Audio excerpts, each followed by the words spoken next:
أعوذ بالله من الشيطان الرجيم بسم الله الرحمن الرحيم الحمد لله رب العالمين الحمد لله الذي هدانا لهذا وما كنا لنهتدي لولا أن هدانا الله والصلاة والسلام على أشرف الأنبياء وسيد المرسلين وشفيع المذنبين سيدنا ونبينا وحبيب قلوبنا وطبيب نفوسنا وشفيع ذنوبنا أبي القاسم محمد اللهم صل على محمد وآل محمد. ثم الصلاة والسلام على أهل بيته الطيبين الطاهرين المعصومين المظلومين الملتجبين لا سيما مولانا وسيدي صاحب العصر والزمان روحي وأرواح العالمين له الفداء وعجل الله تعالى فرجه الشريف ولعنة الدائمة على أعدائهم ومنكر فضائلهم من الآن إلى قيام يوم الدين. أما بعد رب اشرح لي صدري ويسر لي أمري واحلل عقدة من لساني يفقهوا قولي. For the hastening of the return of our 12th Imam, Imam al-Hujjah, and salawat upon Muhammad wa ali Muhammad. اللهم صل على محمد وآل محمد. As we continue on in this month of Muharram and the tragedy of Karbala, tonight we reach to the 4th night of this sorrowful event. And we continue on in our expose and the review of the supplication which we've been going over for the last 3 nights. And as we mentioned that this is a supplication which has been taught to us by our 12th Imam, Imam al-Hujjah. And so because of the fact that he has taught this to us, and the fact that he speaks about certain qualities, certain characteristics within the supplication, it should give you and I an indication, both the men and the women, young and old, of what qualities and characteristics that our 12th Imam is looking for from us.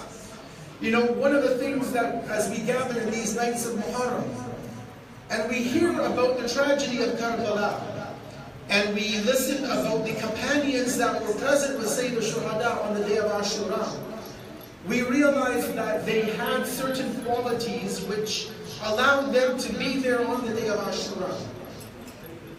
When we look at the history, there were many people who could have been with Imam Hussein, but they weren't there. They were on either the opposite side, or they just didn't show up on the day of Ashura.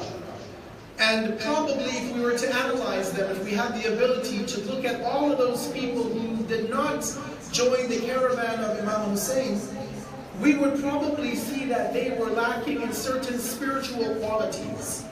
And so as we go through the supplication in these nights, and we review the things that the 12th Imam is looking for, we should realize that we have the potential to be companions of our 12th Imam. We have the potential to be just like those who were present in Karbala and were with the Imam of their time.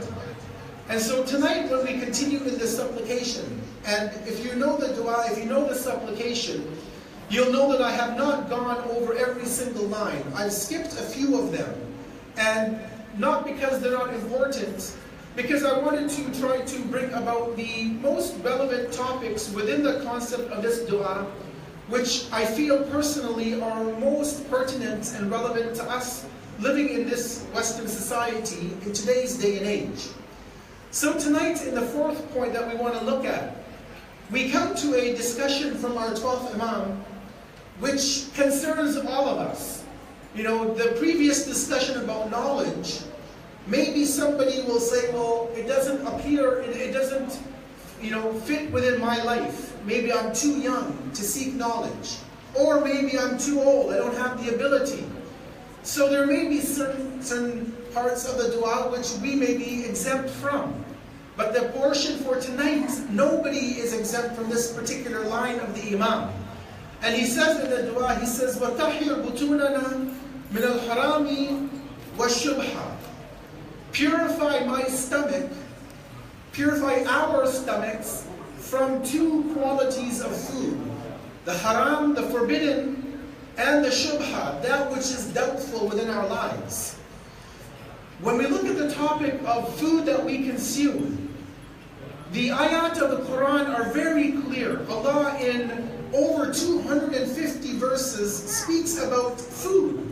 Because obviously for us to exist as human beings, we need to eat, we need to drink, we need that physical nourishment. But we also realize that as Muslims, what we eat, what we drink, how we eat, when we eat, how much we eat, all of these are regulated by our religion.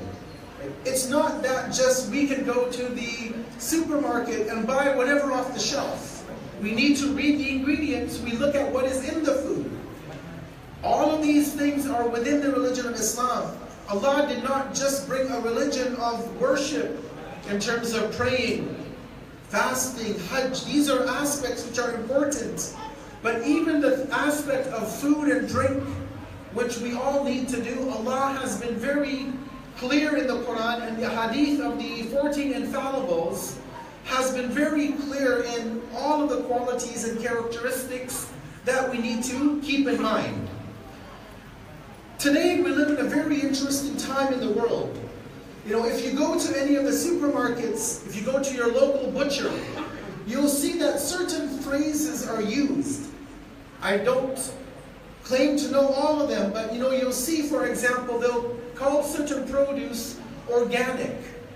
And you ask, well, what is organic? And they'll say there's no pesticides. They haven't used any kind of chemicals or fertilizers to make the produce grow bigger or faster.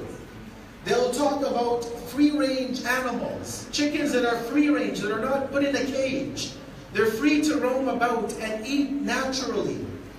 They use all of these terminologies today in the Western world. Organic, free-range, hormone-free, steroid-free.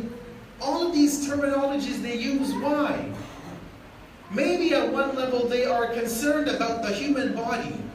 Because they say in English that you are what you eat. And so maybe at one level, as a society that we are progressing scientifically, maybe really the science is concerned about our food intake. They don't want us to eat pollutants, to eat chemicals, to eat things which may have negative ramifications on the body. But at the same time, maybe these things that they're telling us are for the companies to make even a greater profit. Maybe that's all it is that they are using the same wordings, packaging the food in that unique fashion, just to make a bit of extra money on it. And if you look at the price, I don't know about here, but back home, if you were to look at 2 liters of milk, which is the regular milk compared to organic milk, it's about a 4 or 5 times difference in the price. Meat is the same, vegetables, fruit is the same. So maybe it's about the bottom dollar, to make more money, because they know us as consumers, we consume. And we will pay because we think something is better for us. Maybe they're right. But you know what? If they're not right, as Muslims, we owe it to ourselves to be conscious about what we eat. When Allah talks about food consumption in the Quran, He says, for example, eat that which comes from the earth, but He uses 2 qualities, halalan, tayyiban. Allah says, eat the food that comes from this earth that is permissible, which is halal, and which is tayyib, which is pure. وَلَا تَتَّبِعُوا خُطُوَاتِ الشَّيْطَانِ, and do not follow in the footsteps of the devil. Now, I don't want to go into too much of the commentary of this verse, but it's something for us to think about. Halal, we know. We go to a restaurant, it has a big neon sign, halal. We go and eat the burger or the steak or whatever it is. But what about tayyib? What is the tayyib food? What is this pure, wholesome food that Allah talks about? Maybe we can define it as organic. Maybe. I'm not saying that's the definition. Maybe that's what it means. Maybe it's that you're concerned about how the animal is treated before it's killed. Maybe we are trying to ensure the animal is not put through difficulties, stress, strain. Maybe these are what tayyib means in today's day and age. Whatever the case is, by the fact that our 12th Imam points us to the fact that our stomachs cannot be those vessels which contain the haram, the impermissible, and the shubha, the doubtful food, should set off alarm bells in our head that what we eat, what you and I consume, has an impact on our spirituality. It has an impact on our receptivity. it has an impact on what we are going to follow of this religion. Sallu ala Muhammad wa ali Muhammad.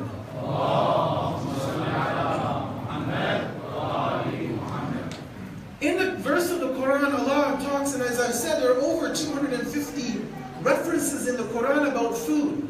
Things that we can eat, things that we can't eat. Allah talks about certain foods that are healthy. He takes an oath. He says, "Wattini wa zaytun." He takes an oath by the fig and the olive.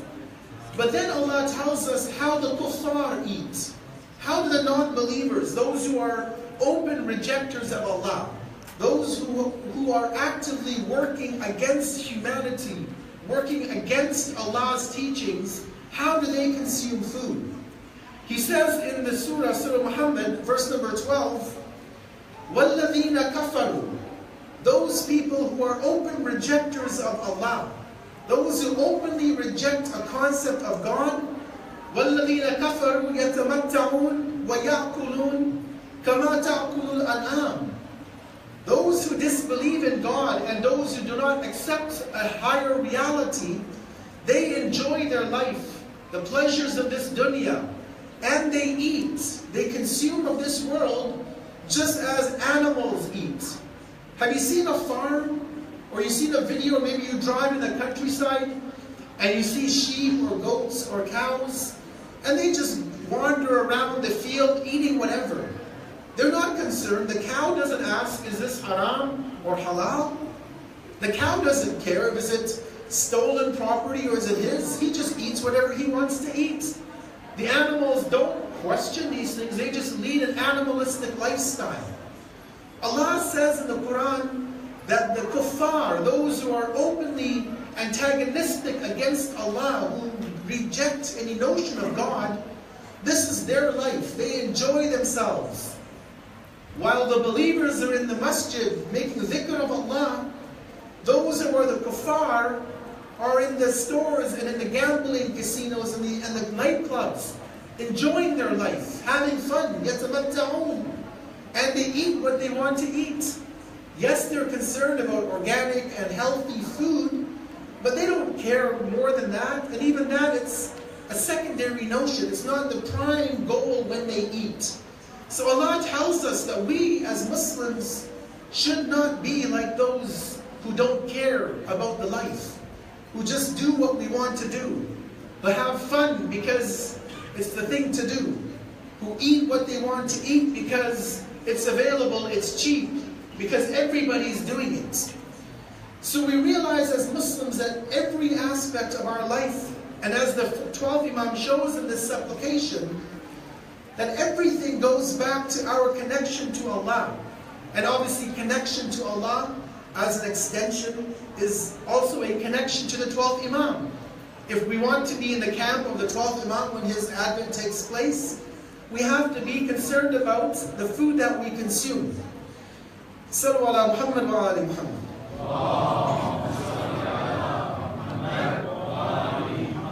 And so when we look at the hadith and the ayat, we see that a Muslim needs to be concerned about these things.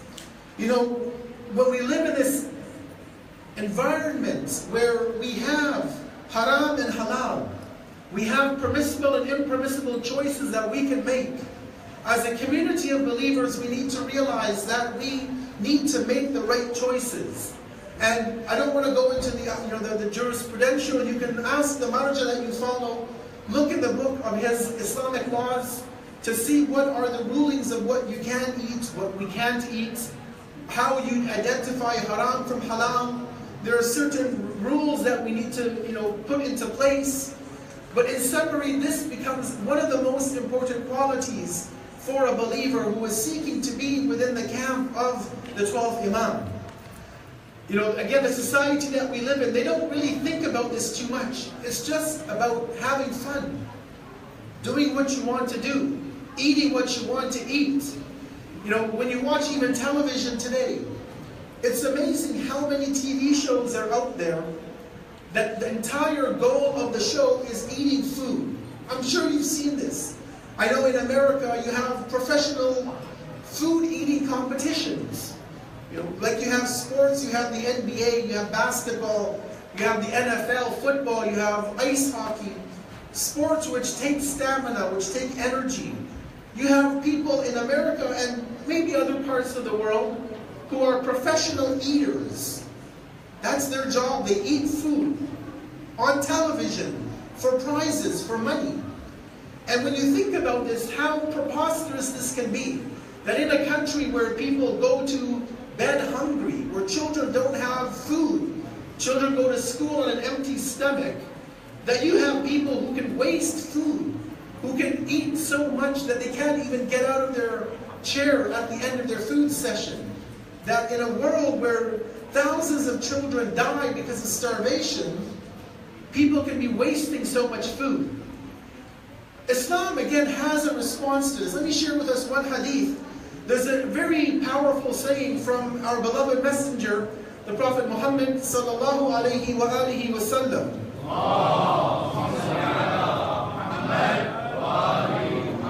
And when I read this tradition for the first time a few years ago, it really hit home in terms of what the Messenger of Allah was telling us.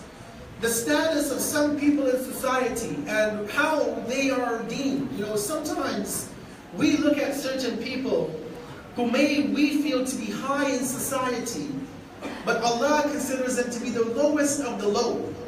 And sometimes the opposite can be there. We think of people to be nobody in a community, but Allah has elevated that person to a rank that we would never appreciate or understand. So Rasulullah says in this tradition, he says, "Man kana himmatuhu ma yadkhulu fi batnihi." The one whose all of his efforts are what goes into his stomach, or what goes into her stomach. Somebody whose only consideration is food that they eat. Like those TV shows where they'll decorate the food, make it look so beautiful. Nice plate, nice chinaware. Man kana himmatuhu ma yadkhulu fi batni, kana qimatuhu ma yakhruju min batni. You all know what comes out of your stomach when you go to the toilet. I'm not going to mention the word, but Rasulullah says if all of you are concerned about is what you're going to eat, your worth, your status is what comes out of you at the end of the day. That's something to think about from Rasulullah, that he would use that kind of language to describe somebody like that. Shows us that, as Muslims, we're human beings. Our whole goal in life is not just fun. It's not just the next movie coming out from Hollywood. It's not just the next television show, the next reality show, what we're eating, what we're drinking, having fun, partying. I don't say don't have fun. Have limits. When the time is there to have fun, the brothers get together, they hang out, they talk, they meet with one another. The sisters have their own programs where they can meet and gather and be with one another. That is great. We have to do that. As a community, the leaders have to encourage the youth to be together, to have sporting events, to have barbecues, to have picnics, to have fun with one another. No problem. That in itself is worship of Allah. When you get together to hang out, and you're doing it with the intention that you want to establish a fraternity of like-minded individuals, there is reward from Allah in that. But we have to be careful that we do these things for the sake of Allah, not for the sake of our ego, for our nafs, for our personal goals and desires and whims. Because when we get to that level, then we fall into that category of the surah, the verse I mentioned, that وَالَّذِينَ كَفَرُوا يَتَمَتَّعُونَ وَيَأْكُلُونَ. Just like animals, that we become people that just lead a life of an animalistic existence. And so we see that as Muslims, we have to engage in what I would call spiritual nutrition. You have the governments and the think tanks and agencies, they'll give us this chart of a breakdown of nutritional food that we should eat. They'll say have, your grains and carbohydrates and fruits and vegetables, and they'll put together this beautiful chart of food that you should consume. I would say as Muslims, we need to come up with a spiritual chart of nutrition. What, as a Muslim, should I be eating? And this is not just from an Islamic perspective. I was doing a lot of reading about this. What do other religions say about it? And you know, almost every world religion, whether it be a divine religion like Christianity, like Judaism that had a divinely sent prophet, or even other religions that we believe are not divinely inspired, they all have a concept of spiritual nutrition. What you eat, because it affects us. How you eat that food. How much do you eat? All of these things, although we might not think about it, we might not give it a second thought, but the concept of spiritual nourishment is something that we have to develop. We need to look at the hadith, and there are books written by our scholars where they tell us the outcome of eating certain food. Eating too much chicken, for example, what is the outcome? Too much red meat, what is the outcome? Why are certain foods recommended? Lentils, for example. Adas. Why is it, in the Quran, Allah talks about when Nabi Musa, his community was asking, they asked for adas and basal and all of these things. Why is it in the Quran? If it wasn't important, it would not be in the Quran. So we have concepts in the hadith of food that benefits the soul, that makes our heart receptive to Allah, that makes us want to engage in worship of Allah. And at the same time, we have traditions, and I'll just mention one of them tonight, of what happens when we as a community stray away from these teachings. What happens when we don't think about the food that we eat? Allah says in the Quran, فَلْيَنْظُرُ الْإِنسَانُ إِلَىٰ تَعَامِهِ. Let each person look towards their food. Now yes, the Imams of Ahlul Bayt ﷺ have said that ta'am, food in this verse, refers to knowledge. Where we get our knowledge, we have to be careful. But at the same time, we also have to be careful of what we eat. Because, as we'll see in the hadith, the food that we consume, it has a direct impact on our connection to Allah. One hadith on this topic says the following, and I'll just read the translation of it. It says that the person who eats one morsel, one bite of haram food, of impermissible food, and I'm going to define what is impermissible at the end. A person who eats one bite of impermissible food, his salat, his prayers for 40 days are not accepted by Allah. Obviously, intentionally, you know that something is haram. You know that a certain restaurant sells haram food and you go and eat that food.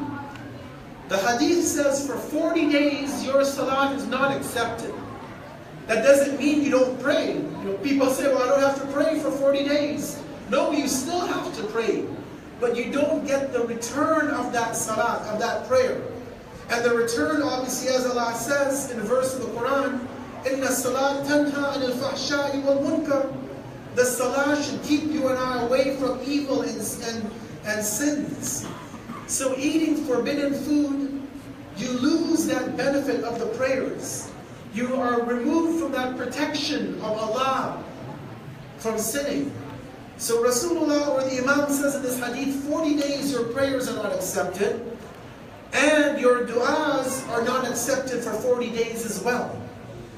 Sometimes we wonder, I make dua to Allah, I read dua kumail, I read dua tawassul, dua nurba. On the day of Arafat, I stand and I recite the supplication of Sayyid al-Shuhada. I ask Allah for money, I ask Allah for a spouse, I want a child, I want a good education, I want my parents to do well, I want my children to do well. But Allah doesn't answer my dua. Why? Maybe we have to look at what we've eaten. Because the hadith says 40 days our du'as are not accepted or fulfilled by Allah. Maybe that's why our du'as don't get ascending to Allah. We don't have that acceptance of our prayers. And then sometimes we turn around and blame Allah. I prayed to you, Allah. I did this, I did that, I prayed, I worshipped, and you didn't accept my du'as. Maybe we should turn it around and say, what did I do wrong that you did not accept my dua? What did I do in my day-to-day life that made my supplication not ascend to you, O Allah? Haram, however, keep in mind, it doesn't only necessarily mean you go to a burger joint Or you go to some restaurant and you just order off the menu, whatever they have. Haram can fall into multiple categories. One example is khums. We all know as believers that in the Quran, in Surah Anfal, Allah talks about this concept of khums, a 20% tax. Not on our income, but on our extra savings at the end of the year. If you have khums liable and you don't pay that 20%, in essence what you're saying or what you're doing is you are making the rest of that wealth that you have in your account impermissible to use. So were you to use that extra savings, let's say you save $10,000 at the end of the year, you don't pay the 20%. That $10,000 is impermissible. It's haram for you to use. And now you use that money to buy clothes or you buy food for your family. You have now fed your family impermissible. It may be halal, slaughtered Islamically, no problem. But it's from wealth that you did not have a right to spend that money until you paid that right to Allah and to the family of the Prophet. So haram can be of multiple gradations. Don't just think that the burger joints, that's haram. No, if I'm not paying my responsibilities that Allah has implemented in the Quran, and our ulama, our maraja, you can check all of the maraja taqleed, nobody differs on the fact that khums is an obligation. We have to pay it. Any savings that you have at the end of the year, you have to pay that 20%, no questions about it. Yes, there are certain exceptions to the rule. Women, for example, women who get married, the mahar, that gift, that is never khums liable. There are certain exceptions to the rule. But generally speaking, if we work, if we earn an income and we save anything, even $10 saved at the end of one fiscal year, $2 has to be given in the way of Allah. And if we don't, then we risk running that damage of having the rest of our wealth being impermissible for us to use, and to use for our family and for ourselves.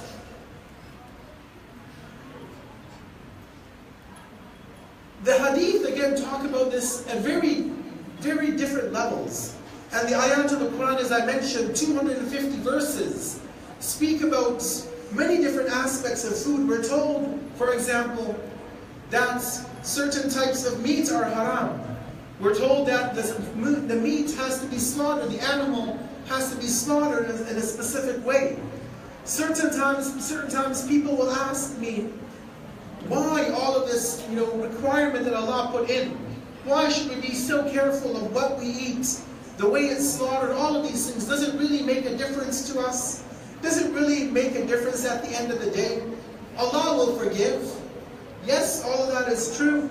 But at the same time, we realize that our religion is built on a concept of authority, of following guides and following teachings that Allah has given to us.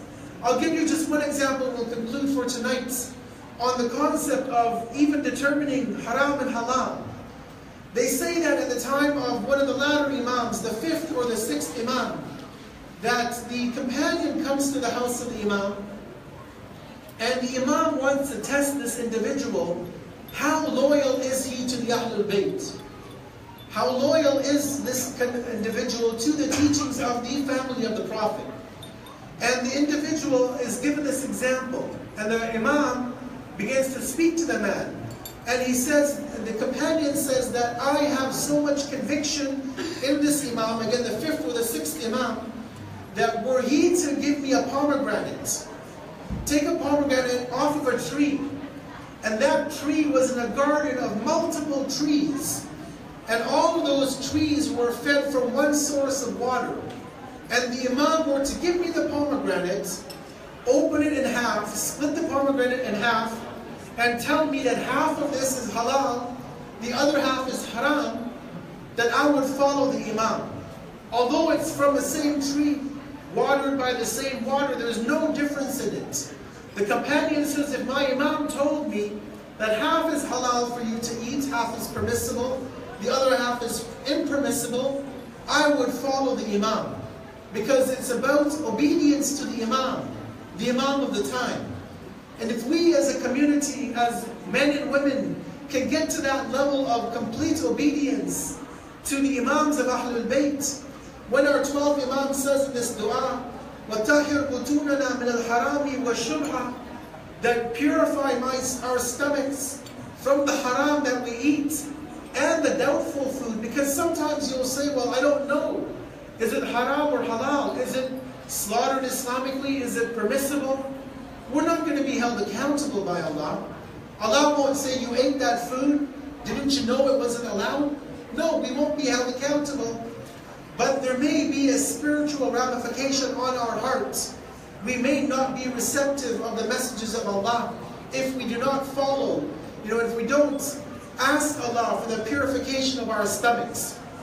And let me conclude with this one last point, as we are in these nights of Muharram, that Sayyid al-Shuhada was very aware of this reality that food has an impact on what we eat. What we eat has a direct impact, and this is related directly to the day of Ashura. As we know that when Sayyid al-Shuhada arrived in that land of Karbala, on the 2nd of Muharram, from that day onward, when the enemy forces began to mount against him, for example, we're told on the 4th day of Muharram that Umar ibn Asad, who was in Kufa, he held a gathering, a lecture in the Masjid of Kufa, and he began to call the people of Kufa to rise up and join the army to fight against Sayyid al-Shuhada. And we're told that at that gathering, at that discussion in Masjid of Kufa, 3 or 4 of his prime companions, they began to be the leaders, be appointed to lead military battalions. One person had 2,000 soldiers, another one had 3,000. We're told that Shimr had 4,000 soldiers that he was being in charge of. All of these people were gathering in Kufa, going to shed the blood of this grandson of Rasulullah. But these were Muslims, weren't they? They were followers of Rasulullah. They were probably people who had seen Amir al-Mu'mineen. They were probably people who had met Imam Hassan alayhi salam. They were probably people who knew the religion maybe much more better than you and I do. But that 4, 6, 8,000 on the 4th of Muharram, they were getting ready to go and march towards Karbala. As the days began to get closer and closer to the day of Ashura, eventually on the day of Ashura, Sayyid al-Shuhada makes a very important point, and I'll end with this, on this topic of what we eat and what we consume, that it has a direct impact on our lives. When the day of Ashura transpires, and Sayyid al-Shuhada is on one side, and the army is on the other side, he begins to address them, calling them the Shias of Abu Sufyan, talking to them, giving them admonition, guidance, warning them of what they're about to do, warning them of their impending fate. And the books of Maqtal mention that every time that Sayyid al-Shuhada would open his mouth to speak, the enemy forces would begin to yell and scream and shout and make noise. They would begin to talk above the voice of Imam Hussein. They would make so much noise that they would drown out the voice of Imam Hussein. And you know what he would say at that point? He made one very profound statement. He says, فَقَدْ مُلِيَتْ بُطُونُكُمْ مِنَ الْحَرَامِ وَتُبِيَ عَلَىٰ قُلُوبِكُمْ, that because your stomachs are full of haram, because you have consumed haram, you can't hear what I'm saying to you. Your hearts are sealed. Think about that for a minute. These are people from Kufa. Do you think they had a fast food restaurant that served halal meat in Kufa? It wasn't about haram halal slaughtering in Kufa that day. It wasn't about being in Karbala and having haram meat that they were eating. It wasn't about the method of slaughter. It was something much more deeper. Maybe it was the fact that they were on the enemy's camp. They were working with the government of the Bani Umayyah. And so their food was consumed, what they were consuming was haram. Not from the physical point, but from the metaphysical, the spiritual reality of it.